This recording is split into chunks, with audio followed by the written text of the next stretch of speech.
Hey, Katie. We have the Mystery Lilac Inn. We are on Chapter 7, A Diver in Peril. John, you found the diamonds! Nancy exclaimed. The young man opened the case and displayed its contents. The 20 diamonds of various sizes glinted in the morning sunlight. Astounding, isn't it?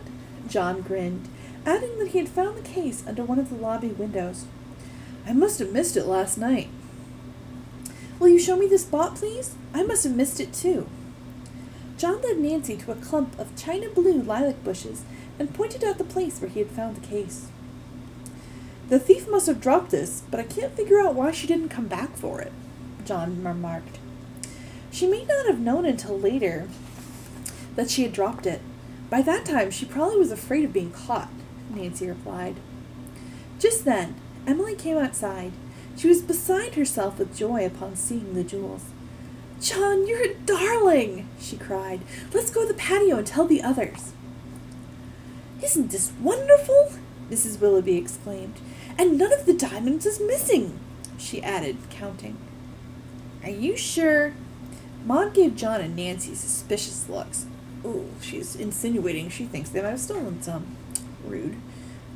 Nancy was about to make a sharp retort, but refrained. The social director seemed determined to be unpleasant, and the young sleuth decided to ignore her insinuating remark. John just looked amused. Aunt Hazel, said Emily, I think these jewels should be put in a safe place at once. Since I'm going to sell them, I think our jeweler friend in Benton, Mr. Fabian, is the person to keep them. And he can also make a new appraisal of the diamonds. Emily's aunt nodded. I'm so happy for you, dear. Emily continued, I might sell a few of the smaller diamonds today. We need cash immediately to take care of some outstanding bills. Just then, Hank walked up to the group to tell Emily of the disappearance of the tools. The gardener asserted that he had conducted a thorough search. An interested expression came over John's face, and he said, I'll search. Nancy wondered if anything unusual lay back of his offer. Everyone went inside to breakfast. When the meal was finished, Mrs. Willoughby said to Emily, I'll ride to town with you, but I have a headache. Or I'd ride to town with you, but I have a headache. Emily insisted that her aunt rest. Nancy and Helen will go with me, I'm sure. The girls said they would be happy to. At once, Maud asked if she might join the group. All right, Emily said without enthusiasm. Before they left, Nancy telephoned Hannah Gruen, reporting the loss and recovery of the diamonds and the finding of the charge plate. She chuckled. Actually, I'm out of a sleuthing job, Hannah, so I'll see you soon. But you haven't found out who your impersonator is, the housekeeper said. She may keep on making trouble for you. You're right. I must find her. Now tell me about yourself. The Jew's housekeeper reported an uneventful night and that a police guard was still posted at the house. Your father wired that he would be detained until tomorrow evening. Well, I'll be seeing you. Bye now. On the ride to Benton, Nancy and Emily decided it was best not to mention to the jeweler the disappearance of her diamonds the previous night. Even though I have them back, exaggerated stories might still get around. When the group entered Fabian's jewelry store, Emily asked to see the owner. The pleasant-faced man greeted her cordially and was introduced to the other girls. Then Emily opened her jewel case. My! What a lovely collection of stones! Mr. Fabian exclaimed. He picked up a small diamond and studied it closely. Frowning, he put on his jeweler's eyepiece, examined the gem, then dropped it into the case. Diamond after diamond was scrutinized in this manner. Emily watched anxiously. When Mr. Fabian put down the last gem, he looked hard at Emily. Is this a practical joke? He asked. These stones are only glass. Emily's face blanched, so her face turned white. Helen and Maud were speechless. Nancy was dismayed. Had the thief planted fake stones for some sinister purpose? What is it? She asked herself. The jeweler was saying, These are excellent imitations, Emily. Where did they come from? Why, they were my mother's. I always thought they were real. I'm sorry. The jeweler smiled sympathetically as he handed the case to Emily. Almost in a daze, she thanked him and the others followed her from the shop. As they stood outside the store, Nancy and Helen tried to comfort their friend. It's a shame, Helen said. It's the jinx again, Emily sobbed. I should have known. Oh, poor Dick. All our plans are spoiled. I'm not so sure, Nancy said.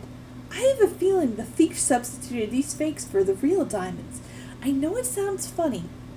Huh, Maud exclaimed. Turning to Nancy, she said, An awful lot of funny things have happened since you came to Lilac Inn.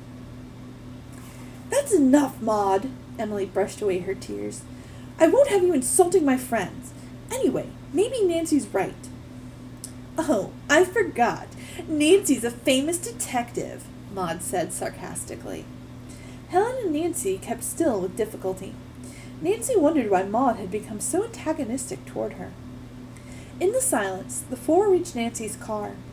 As the others got in, Nancy stopped a newsboy to buy a River Heights morning paper. Nancy opened her change purse. Simultaneously, a woman coming from the opposite direction jostled Nancy's arm. The purse dropped to the pavement, scattering change in every direction. Oh, bother! Nancy exclaimed. Emily jumped out of the car to help retrieve the money. A moment later, she gave a startled cry and pointed to the ground. Lying beside the 10-cent piece was a small diamond brilliantly reflecting the sunlight. The expression on Nancy's face brought Helen and Maud hurrying from the car. Emily picked up the diamond. Is this yours, Nancy? She asked. No, I've never seen it before, Nancy stammered, completely astounded. Maud looked smug. Try and make anyone believe that. It's one of your diamonds, Emily. Nancy was too horrified to speak. Helen came to her friend's defense. Glaring at Maud, she declared, If Nancy says she knows nothing about how the diamond got in her change purse, it's true. Of course it is, Emily backed her up. Oh, Maud, why are you always so hateful? Turning to Nancy, she said, Someone has tried to throw suspicion on you. But why? I don't know, Nancy replied. If that's the case, I wonder if that woman who bumped me might be in league with the jewel thief. To herself, she added, Maybe my impersonator was trying to throw suspicion on me. She paid the boy for the paper, then asked him and the others if they had noticed the woman. Unfortunately, none of them had. Nancy suggested that they have the new-found stone appraised, so the group re-entered Fabian's. The jeweler was surprised, but obligingly put on his eyepiece. This is a perfect 1-carat diamond, he exclaimed. If you're interested in selling, I'll be happy to make an offer. Not today, but I may be back, Emily smiled. She and her friends returned to the convertible, and Nancy headed for Lilac Inn. She speculated to herself on the imitation gems. The thief learned the number and shapes of Emily's diamonds, and had artificial ones made to match as closely as possible. Very clever. Her thoughts were broken into by Maud asking Emily, What are you going to tell Dick about the theft of your jewels? When I get ready, was the cool reply. As they turned into the Lilac Inn driveway, Emily sighed. Aunt Hazel will be dreadfully upset to hear about the substitution of the gems. It'll put her to bed for a week, Maud prophesied unfeelingly. Well, I'll see you all at lunch. The noon meal was a rather uncomfortable one. Maud maintained an almost sulky silence. Nancy was preoccupied, though somewhat disappointed that John was not present. Also, a startling idea had come to her about the diamond in her purse. The noise which had awakened her in the night might have been made by an intruder leaving, perhaps by the bathroom window after planting the diamond. After luncheon, Anna the waitress beckoned Nancy aside and handed her a note. I just took this message from Mr. McBride on the phone. I was passing the desk and answered the ring. Nancy thanked the girl and read the message. Nancy, I found an important clue to the case. Come in your canoe to the dock where you saw the man with the crew cut. Where are your diving gear? Nancy was intrigued. What was John's discovery? What kind of clue would necessitate underwater equipment? Since Maud was there, Nancy merely told the others she had a date with John, saying, Dad warned me not to go anywhere alone, but if John's with me, I'll be safe." Nancy then hurried to put on her bathing suit. Over this, she slipped her rubber insulation suit. Then, carrying mask, aqualung, flippers, and an underwater camera on a strap around her neck, she went to the dock. Soon, Nancy was paddling her canoe down the river, scanning the shore ahead for the place near which she and Helen had capsized. She finally sighted the dock where Helen had seen the man in the rowboat. On the bank nearby was a blue canoe with Lilac Inn painted on its side. "John!" called Nancy, looking about. No answer. Again, Nancy called his name. Silence. A little distance beyond the dock, the girl noticed a man fishing from the beach. He wore a wide-brimmed straw hat. Cupping her hands, Nancy called out and asked if he had seen the young man who had come in the canoe. "Yeah," the fisherman yelled in a nasal voice. "He went underwater a couple minutes ago, dived into the middle of the river opposite his canoe." "Thanks." Nancy was mystified. Why hadn't John waited for her to arrive? He knew it was dangerous for anyone to go skin diving alone. Hurriedly, she beached her own craft, donned her mask and aqualung, I'm guessing that's like an oxygen tank, and slipped on the flippers. Then she swam out to the middle of the river. She made a quick dive to begin her descent. As she straightened out, Nancy kicked with her fins and propelled herself with her arms. The water became darker and cooler as she descended. Small fish flitted by.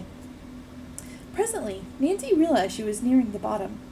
She estimated that the river was about 20 feet deep at this spot. When she reached the muddy floor, she glanced about in every direction. There was no sign of John, only underwater plants and several large rocks. Nancy swam cautiously and watched for crevices as she went forward. Every moment she expected to see John. Had he been underwater long? Had he met with a freak accident and been hurt? Even an expert skin diver can overestimate his physical abilities, she realized. All of a sudden, Nancy stopped abruptly. Her eyes widened, and a chill went up her spine. Protruding from a massive rocky overhang was something that resembled a shark's head. "It can't be," she gasped inwardly. "Sharks don't live in fresh water." The sinister shape, however, was far too large to be an ordinary fish. Nancy's fear gave way to curiosity, as the object remained stationary. She inched forward, holding the camera in front of her and cocking the shutter. 3 more strokes and she would have a good view of the mysterious form. 1, 2... Nancy was about to shoot when a slight movement in the water caused her to whirl around. A spear came hurtling from behind a big rock to Nancy's right. The next moment, the tip of the spear lodged in the lens of her camera. Oh no, she's lucky it didn't hit her. Oh my goodness, we're going to have to find out who threw that.